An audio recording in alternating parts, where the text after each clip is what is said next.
안녕하십니까. 튤립 기독교학교 교사 김재우입니다. 저희 학교에서 아이들을 하나님을 경외하는 사람으로 키우기 위하여서 기독교 고전 교육이라는 그 과정을 진행하고 있는데요.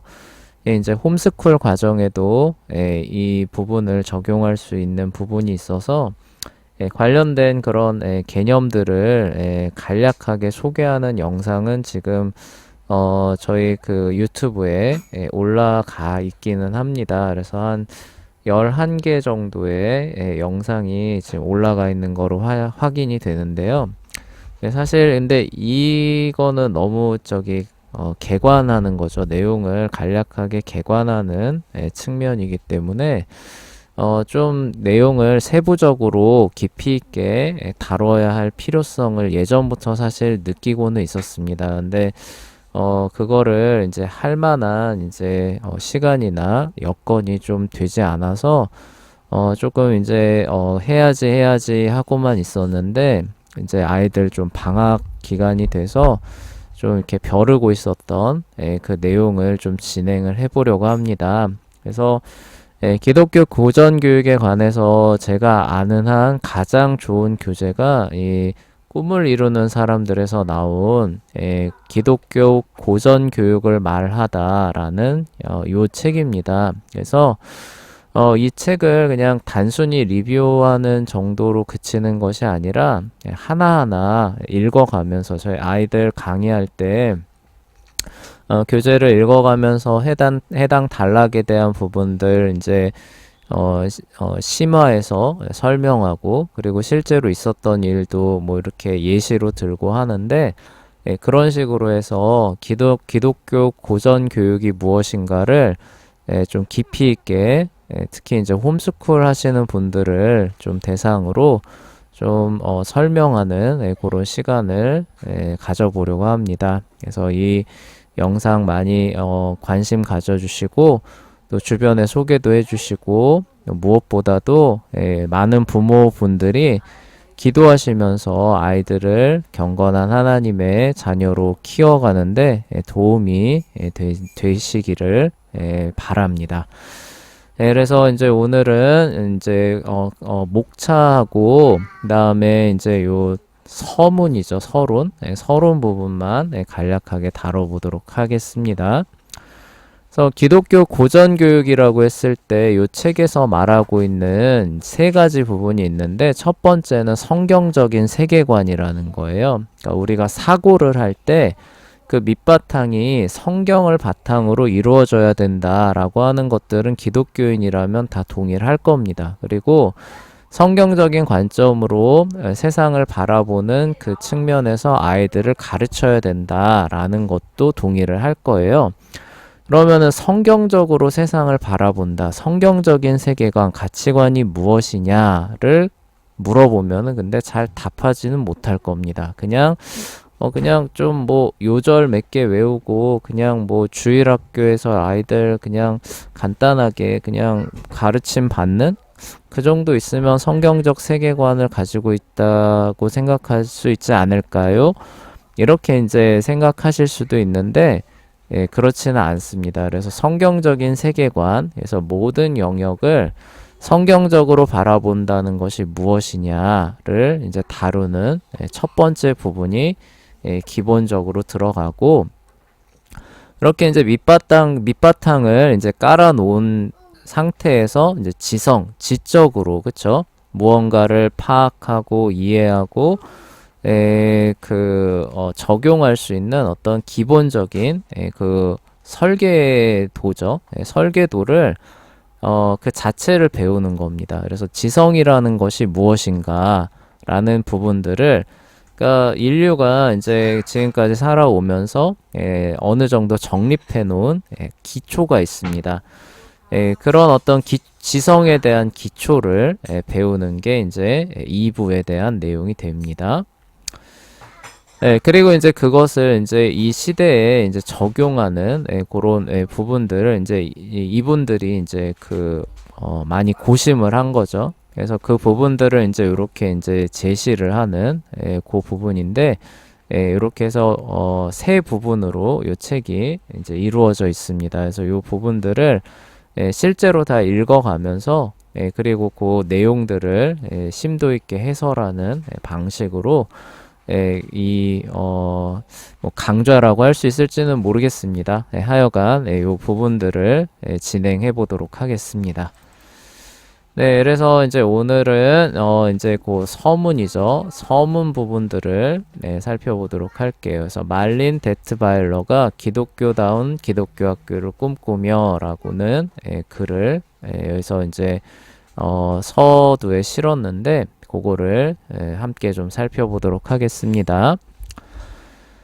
복음의 기독교 고전교육을 재발견하여 얻은 결과들보다 더 지대하게 제 인생에 영향을 미친 것은 없습니다. 그래서 복음이 가장 큰 영향을 끼치죠. 그렇죠? 그런데 이분의 인생에 기독교 고전교육을 재발견한 게 그에 못지않은 큰 영향을 끼쳤다라고 얘기를 하고 있어요. 기독교 고전교육이라는 게 뭔데 이렇게 큰 영향을 끼쳤을까? 이제 이런 생각들을 좀 하게 되겠죠. 또한 기독교 고전교육을 만나게 된 여러분도 분명 머지않아 저와 같은 경험을 나누게 될 것입니다. 그쵸? 그래서 사실 그러기 때문에 이제 제가 여러분들한테 이러한 것들을 최대한 좀 알려드려야겠다라고 생각을 하게 되는 거죠. 그리고 기독교인으로서 살아가는 부분에 있어서 굉장히 중요한 겁니다. 이 부분에서 사실 하자가 생기게 되면은 궁극적으로 사실 신앙에도 좀 하자가 생기게 되거든요. 그러니까 이런 거예요. 믿는다고는 하는데 실제 삶의 영역에서는 성경하고 동떨어진 방식과 그 다음에 관점으로 살아가면서 하나님을 사랑하고 하나님께 순종한다. 이게 가능하겠냐는 거예요. 그쵸? 그런 부분에서 이제 문제가 생기기 때문에 굉장히 중요한 그런 부분이 됩니다. 그래서 이런 부분들을 이제 또 이렇게 계속 진행해 가도록 하겠습니다. 역사학자들은 최근 교육계에서 고전교육 방법론이 다시 주목받는 것이 전혀 놀랄 일이 아니라고 말합니다. 기독교 고전교육은 방법론적으로 기초가 튼튼하고 성경적으로도 충분히 설명할 수 있는 이 시대를 향한 하나님의 명령입니다. 그래서 이제 기독교 고전교육 방법론이라고 하는 게 뭐 기본적인 교육적인 그런 측면에서도 굉장히 기초가 튼튼할 뿐만이 아니라 그렇게 교육하는 부분들을 성경적으로 설명해 봐라 라고 해도 성경하고도 부합하는 그런 방법론이 고전교육 방법론이다. 이제 이런 얘기죠. 그리고 이거를 뒤집어서 얘기를 하면은 현대 교육 방법론은 그렇다는 얘기일까요? 그렇지 않다는 얘기일까요?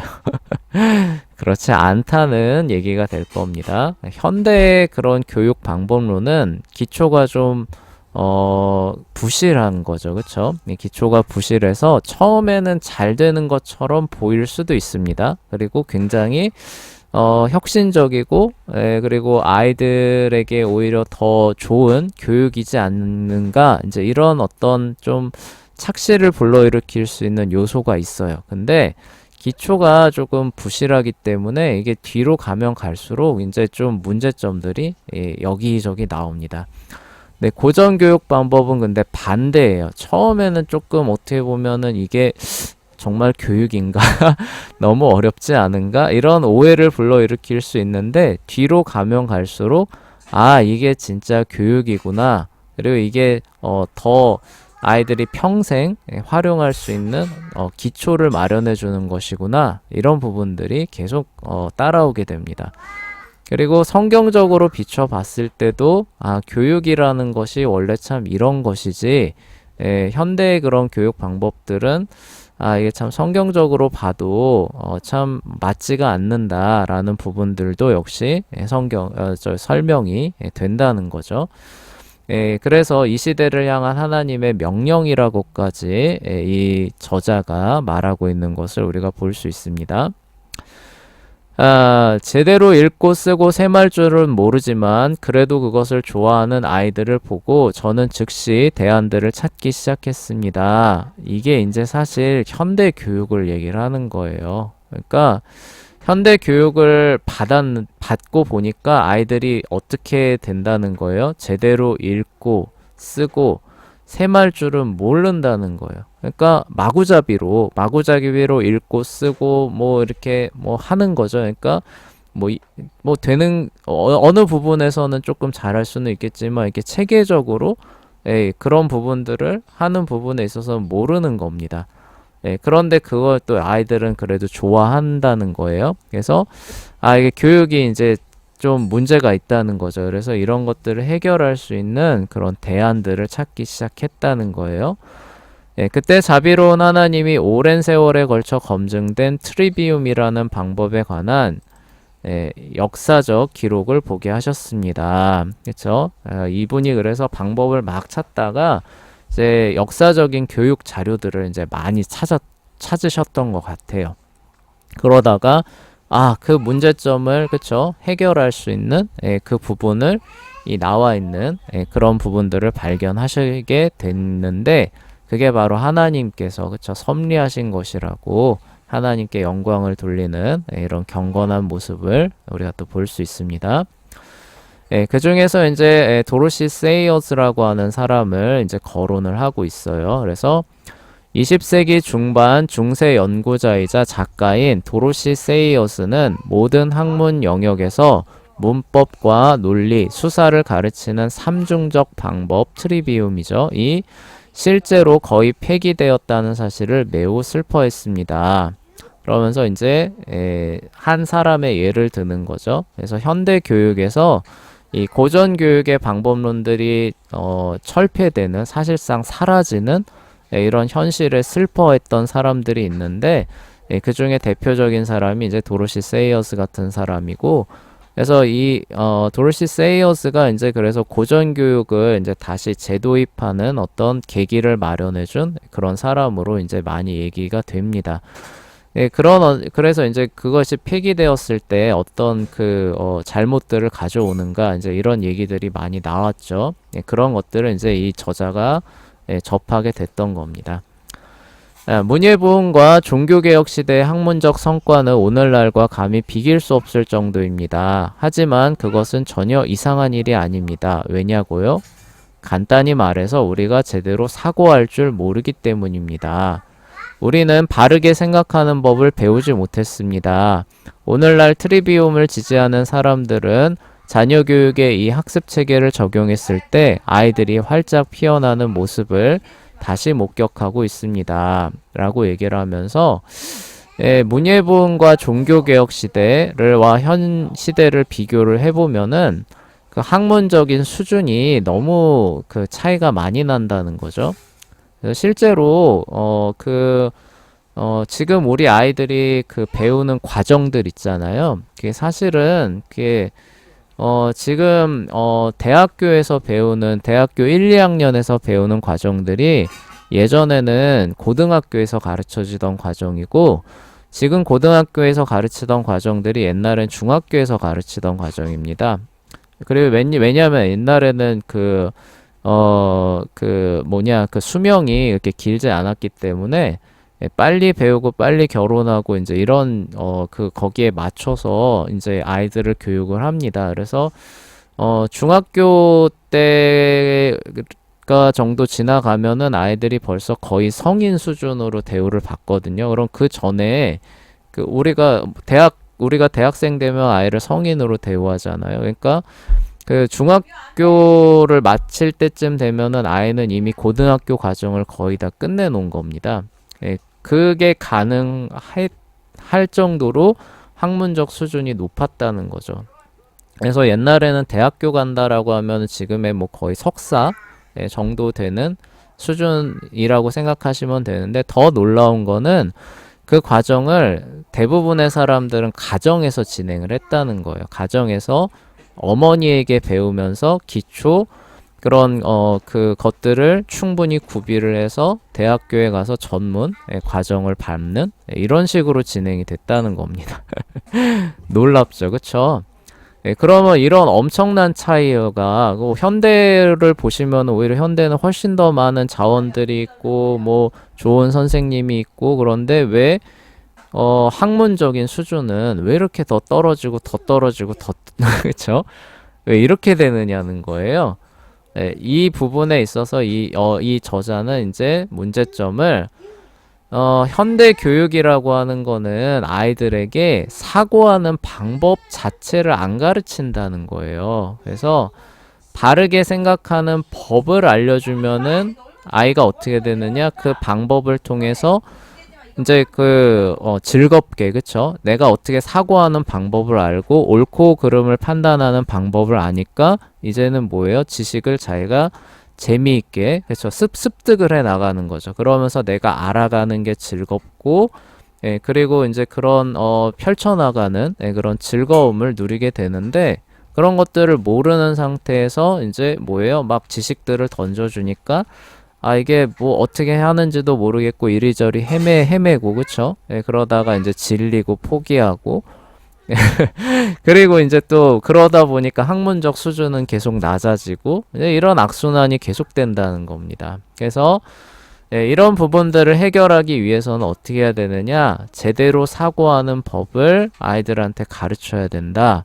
라고 얘기를 해야 되는데 제대로 사고하는 법이 뭐냐라고 말하면 아까 말했던 고정교육 트리비움이라고 하는 그 부분을 얘기를 하는 거예요. 그래서 그 부분이 도입이 된다면은 아이들이 바르게 사고를 하게 되면서 배우는 즐거움을 찾게 되고 그렇게 되면 학문적 성과도 다시 올라가는 그러면은 이제 우리 시대에 이런 뭐 많이 이제 그 범람하는 이런 그 무지성적인 그런 어떤 그 부작용들 이런 것들도 이제 사라지고 그쵸? 또 하나님 또 우리는 또 성경적 가치관에서 지성을 전개하기 때문에 하나님을 또 반대하는 모든 잘못된 그런 것들도 물러가게 되겠죠.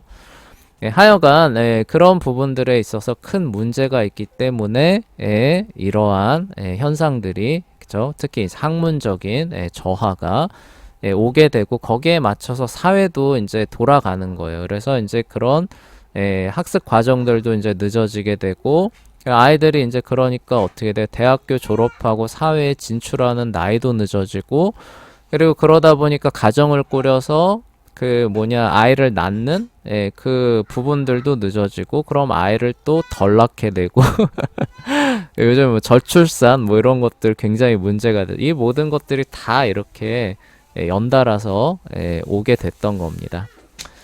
자, 어찌됐건 그렇다고 해서 교육이 모든 문제의 뭐 근원이다 이렇게 말할 수는 없지만 큰 영향을 그만큼 주고 있다라는 그런 얘기가 됩니다.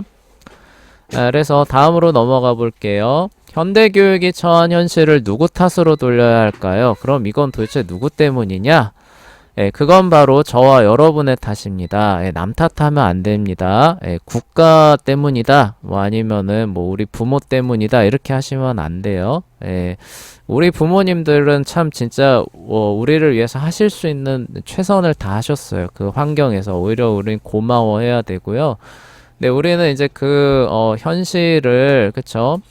잘, 어쨌든 감사하면서 물려받으면서, 하지만, 우리가 거기에 숨어 있는 어떤, 반기독교적인 요소들, 그 다음에 반교육적 요소들은 우리 때 바로 잡았어야 되는데, 사실 그런 부분에 있어서 잘, 감당을 못했죠. 그냥, 우리 어머니 아버지 때 하시는 것처럼 학교에 그냥 맡겨놓고 뭐 별일 있겠어? 그냥 뭐 잘 되겠지? 나는 이제 세상에서 그 성공해야 되고 그래서 아이들을 뒷받침하는데 정신이 없는데 어떻게 그런 것까지 신경을 써? 라고들 많이들 생각하시죠? 네, 그런 사람들이 하나 둘씩 늘다 보니까 결국 현대 교육이 여기까지 오는 겁니다. 그래서 그건 전적으로 우리 탓이다. 이제 이렇게 생각하고 하나님께 그쵸? 회개하면서 올바른 길을 찾는 사람들이 하나 둘씩 누를 때 결국 현대 교육도 제자리를 찾아가겠죠. 그래서 우리는 그 일을 먼저 시작한다라는 그런 생각을 하셔야 됩니다. 제게는 4자녀가 있는데요. 안타깝게도 저는 하나님이 허락하신 은사대로 아이들을 올바로 교육할 책임을 온전히 감당하지 못했답니다. 여기서 책임이란 아이들이 다닐 학교를 선택하는 수준을 훨씬 넘어서는 것입니다. 그런데도 저 역시 너무나 오랫동안 자녀 교육을 다른 사람이나 다른 교육기관에 그냥 위탁해 왔습니다. 그렇죠? 그러고 이제 경제적인 일을 감당하는데 아마 전념하셨겠죠. 신명기 6장에는 부모가 자녀 교육에서 감당해야 할 역할이 매우 분명하게 언급되어 있습니다. 그런데 성경은 그렇게 얘기를 하느냐라면 그렇진 않다는 거예요. 그렇게 위탁해놓고 나중에 가서 이거 우리 아이들이 이렇게 굉장히 사고할 줄도 몰라요. 그리고 생각하고 행동하는 게 다 반성경적이에요. 이건 학교 탓이에요, 국가 탓이에요. 이런 게 하나님 앞에서 통하냐는 거예요. 안 통한다는 겁니다. 오히려 하나님의 말씀에는 야, 내가 너를 왜 그 아이의 부모로 세웠는데 그런 것들을 네가 잘 돌봐주게 하기 위해서 하지 않았느냐? 근데 넌 그거 안 하고 넌 그 시간에 뭐 하고 있었냐? 그냥 학교 보내버리고 이러면 나중에 하나님 앞에서 무슨 얘기할 거냐는 겁니다, 지금. 그래서 아이들을 돌보는 일이 부모에게 맡겨진 한 제가 해야 할 일 중에서 주님께로 아이들을 데려가는 것보다 중요한 일은 아무것도 없습니다. 우리가 먹고 사는 문제보다도 이게 더 중요하다는 거예요. 그러니까 세상에서 성공하고 뭐 실패하고 뭐 이런 것보다 우리가 최우선적으로 그 초점을 맞춰야 될 일이 이 일입니다. 그래서 아이들을 주님께로 데려가는 이 일에 모든 포커스를 맞춰놓고 부모가 살아가야 된다는 겁니다. 최우선적으로요. 누구든 직장을 바꾸거나 원할 때 사역지를 옮기거나 다른 지역으로 이사할 수 있습니다. 하지만 부모가 자기 아이들을 키울 기회는 단 한 번뿐입니다. 죽는 순간에 직장에서 시간을 더 보냈어야 했어 라고 후회하는 사람은 없다라는 상투적인 말 속에 지혜가 담겨 있습니다. 그렇죠? 그러니까 우리가 아무리 직장에서 성공한다고 해도 그거는 어쨌든 이 세상에 속한 일이라는 거죠. 그것으로 인해서 좀 더 물질적으로 풍요로운 삶이 있을 수는 모르겠지만 그럼 그 시간 동안에 그 자원을 그쵸? 아이들을 하나님께로 인도하는데 사용하지 못한다라고 한다면은 정말 심각하게 생각해 봐야 되는 겁니다. 우리가 그리스도인이라면 그 문제를 정말로 심각하게 생각해 봐야 된다는 거죠. 그러나 이렇게 반문할 사람들도 있겠지요. 이미 기독교 학교가 많이 있는데 새로운 학교가 더 필요하다는 말입니까? 우리 현실에다 적용하면 이렇게 얘기할 수도 있겠죠. 그럴 줄 알고 저는 미션스쿨, 기독교 학교에 아이를 보내고 있습니다. 그러니 문제 없을 거예요. 저희는 세속학교, 공립학교가 아니라 기독교 학교에 아이를 보내고 있어요. 그런데 안타깝게도 그 기독교 학교가 성경적인 가치관을 갖고 아이를 가르치느냐라고 생각해 보면은 그렇지는 않아요. 그래서 그 학교 다녀도 진화론 그대로 다 배우고 뭐 이런 뭐 상황입니다. 그리고 또 그런 그 학교의 어떤 학문적 수준, 그러니까 사고하는 법을 가르치는 우린 고정교육 관점에서 보면은 그런 학교냐라고 하면은 그것도 아니에요. 그냥 국가에서 정한 그 교육 과정이죠. 교육 과정을 그냥 충실히 따라가는 겁니다. 그래서 이제 거기 나오면은 이제 그 졸업했다는 그 졸업장이 나오죠. 그런 과정 가운데서 그냥 거기에 뭐 성경이나 채플이라고 하는 1시간을 추가해 놓은 거예요. 그러니까 무슨 얘기냐면은 사실상 세속학교, 공립학교인데 그냥 종교활동, 뭐지 뭐 보이스카웃, 걸스카웃 같이 그냥 어떤 종교 그냥 동아리 활동 같은 걸 하나 추가해 놓은 게 미션스쿨이지 우리가 말하는 진짜 기독교 학교다. 기독교적 지성과 그다음에 경건을 함양해주는 그런 학교다라고 말할 수 있는 학교는 사실 없습니다. 예, 제가 추천할 만한 학교는 저기 있기는 한데요. 예, 있기는 한데 저기 이런 학교는 비싸요. 왜냐면은 국가의 지원이나 이런 걸 받지 않기 때문에 학부모들의 그 헌신으로 다 운영이 되다 보니까 아무래도 비쌀 수밖에 없습니다. 그래서 좀 이렇게 형편이 안 되는, 사실 형편이 안 되는 사람들이 더 하나님을 경외하게 아이들을 길러야 되고 투자를 해야 되잖아요. 근데 보낼 수 있는 그건 안 됩니다. 그런 학교에는. 기본적으로 안 된다고 보시면 돼요. 그런 측면에서 이제 저희 이제 학교나 이제 홈스쿨의 필요성들이 더 대두가 되는 거죠. 그래서 하여간, 그냥 여러분이 알고 있는 기독교 학교가 보내면은 이제 아이들이, 그러면은 기독교적인 지성도 갖추고, 신앙도 갖추고 하겠지. 그동안에 나는 이제 열심히 아이들 뒷받침해야겠다. 이렇게 생각하시면 어쨌든 완전히, 아니라는 겁니다. 그거는 미국에서도 마찬가지라는 거예요. 면밀하게 조사해보면 대다수 기독교 학교가 세상의 관점에서 아이들을 바르게 교육하지 못했을 뿐 아니라 이거는 이제 학업 수준이 떨어진다는 거예요. 최소 100년 전에 유행하던 교육 기준에 비춰봐도 말이지요. 그리스도인의 경건 훈련에서도 탁월하지 못했다는 결론에 도달하게 될 것입니다. 이게 아까 얘기했던 그런 겁니다. 뭐 세속 커리큘럼 거의 그대로 쫓아가면서 뭐 진화론도 가르치고 뭐 하나님을 경외하는 그런 부분에 있어서의 지성에 대한 부분들은 다 포기한 이런 상황이라는 거죠. 기독교 학교는 단지 성경 과목이 추가된 학교가 아닙니다. 이게 이제 그 얘기입니다.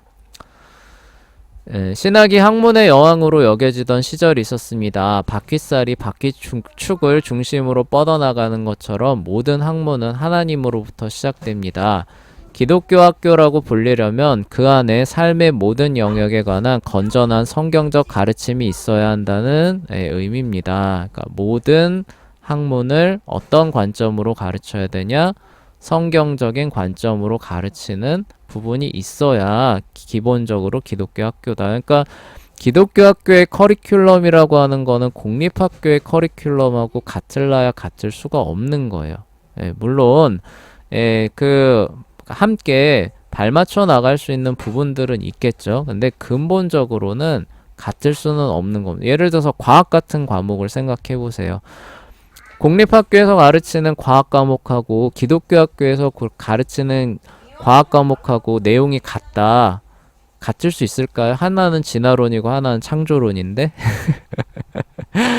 그런 부분에서만 생각해봐도 아닌 겁니다. 대표적인 과학을 드는 거예요. 근데 과학뿐만이 아니라 정치, 경제, 문화, 사회의 모든 부분으로 적용해 나가면은 그런 그 부분들이 얼마나 다를 수밖에 없는가가 더 분명해질 수밖에 없다는 거죠. 기독교 학교라면 그렇게 돼야 되는데 오늘날의 기독교 학교가 그러냐라는 겁니다. 그리고 그런 부분이 갖춰지지 않는다면 하나님을 경외할 수 있는 지적인 토대가 갖춰지지 않는다면은 뒷부분도 문제가 되는 거예요. 마음과 정성과 뜻과 힘을 다해 하나님을 사랑하고 이웃을 자기 몸처럼 사랑하는 것은 그리스도가 가르쳐주신 가장 큰 계명입니다. 라고 나오죠. 아까 말씀드렸죠. 반성경적인 지식을 갖고 있어요. 그런데 그 사람이 어떤 영역에 가서 하나님께 순종하고 하나님을 사랑하고 하나님을 높이는 그런 일을 할 수 있느냐는 거죠. 그쵸? 오히려 하나님을 대적하고 불순종하는 쪽으로 밖에 갈 수 없지 않느냐는 거예요. 그런데 기독교 학교라고 하면서 그런 것들을 가르치면서 이런 어떤 하나님을 경외하는 열매가 맺히기를 바란다. 말이 안 되는 거죠. 그쵸? 그래서 이런 부분에 있어서 정리가 된 그런 학교가 기독교 학교고 기독교 교육이다 라고 얘기를 할 수가 있는 겁니다. 꼭 학교가 아니어도 돼요. 홈스쿨도 저는 사실 홈스쿨을 가장 권합니다. 그런 어쨌건 성경적인 가르침을 베풀 수 있는 그런 기관을 찾아야 된다는 거예요. 하나님 말씀에 따라 마음과 머리를 훈련하는 것은 성경 구절 외우는 것처럼 간단한 문제가 아닙니다. 삶의 모든 영역에 성경을 적용하는 것은 그리 간단한 일이 아닙니다. 자, 성경적 세계관을 숙고하고 적용한다는 것은 진짜 쉬운 건 아니에요. 여러모로 부족한 점들이 계속 나옵니다. 아무리 철저하게 성경을 연구한 그리스도인이라도 그것을 신앙 성숙으로 승화하는 건 어려운 일입니다. 그리고 그거를 자기 인격에다가 적용을 해서 구현한다라는 거는 더 어려운 거예요. 아는 부분을 온전히 구현한다. 그건 또 엄청나게 또 힘을 써야 되는 그런 부분이 또 따라옵니다. 논란의 여지가 있겠지만 미국 역사상 가장 위대한 목사이자 철학자인 조나단 에드워즈는 매일 13시간 이상 공부하고 기도했다고 하지요. 산뜻하게 포장되어 어디서나 쉽게 구할 수 있는 그리스도를 자기 삶에 그저 갖다 붙이는 식의 기독교는 성경에서 말하는 기독교가 아닙니다. 오늘날의 기독교 얘기하는 거죠. 그리스도인의 성숙은 절대 한순간의 회심만으로 이루어지지 않습니다. 감사하게도 오늘날 많은 부모가 경건한 자녀를 양육하는 책임과 축복에 관한 기회에 관해 점차 각성하고 있습니다. 우리 한국에도 이러한 부모님들이 더 많아지기를 참으로 바랍니다. 이 책은 기독교 고전학교 연합이 주최한 컨퍼런스의 다양한 강의를 정리하고 요약한 것입니다. 강의를 정리하고 요약한 건데 그 배경이나 이제 그걸 아는 사람들이 보면은 이게 얼마나 참 대단한 내용인지를 압니다. 근데 그런 배경 없이 그냥 처음 접하는 사람들이 이 내용을 보시면은 이게 뭐지? 이게 뭐지? 아마 이렇게 되실 거예요. 그래서 제가 이제 이 부분들을 하나하나 이제 읽어가면서 설명을 드리려는 이유이기도 합니다. 하나같이 굉장히 감동적인 강의들이기에 여러분도 이 책을 읽으면서 많은 변화를 겪게 될 거라 믿습니다. 이 책을 통해 직접 기독교 교육학교를 시작하거나 자녀에게 적합한 기독교 고전교육학교를 찾아보겠다는 도전을 받게 되기를 바랍니다. 각자 환경에 맞게 기독교 고전교육 모델을 개발하고 적용하는 데 필요한 자료로 이 책에 실린 강사들의 지식과 경험을 마음껏 활용할 수 있어서 너무 다행이라 생각합니다. 지금이 바로 여러분의 삶의 모든 영역에서 무너진 성벽을 구축할 기회입니다. 그리고 이 책은 그 놀라운 과업을 가능하게 할 도구가 되어줄 것입니다. 라고 얘기하고 있어요. 그리고 이제 이 부분을 마무리하면서 하나 더 이제 드리고 싶은 조언은 이것들을 여러분들이 이제 쭉 보고 이제 알겠다라고 해서 그러면 이렇게 해서 이렇게 하면 되겠지라고 하면서 너무 이렇게 자신 있다고 해야 되나요? 그렇게 하시지는 않으셨으면 해요. 왜냐면요. 이거를 충분히 알았다고 해도 현실에다가 적용하는 거는 굉장히 어려운 문제입니다. 그래서 항상 어려운 부분들이 있고 현실의 한계가 있고 또 환경에 그런 어떤 또 변화가 따라오기를 또 기다려야 되는 또 그런 부분들이 있기 때문에 충분히 다 알게 되셨다고 하시더라도 항상 현장에 가서는 겸손하시고 그리고 내가 모르는 부분들이 참으로 많을 것이다 생각하시면서 하나님께 항상 기도하시면서 지혜를 달라고 간구하시는 그리고 하나님의 그런 모습을 여러분들이 자녀나 학생들에게 보여주셔야 아이들이 그것을 보고 참된 경건이란 말보다 그쵸 행동 하나로 그렇게 보여지는 그런 부분에서 아이들이 훨씬 더 많이 배우게 될 겁니다. 그런 부분들을 염두에 두시면서 요 부분들 함께 앞으로 계속 살펴나갈 수 있었으면 좋겠습니다. 감사합니다.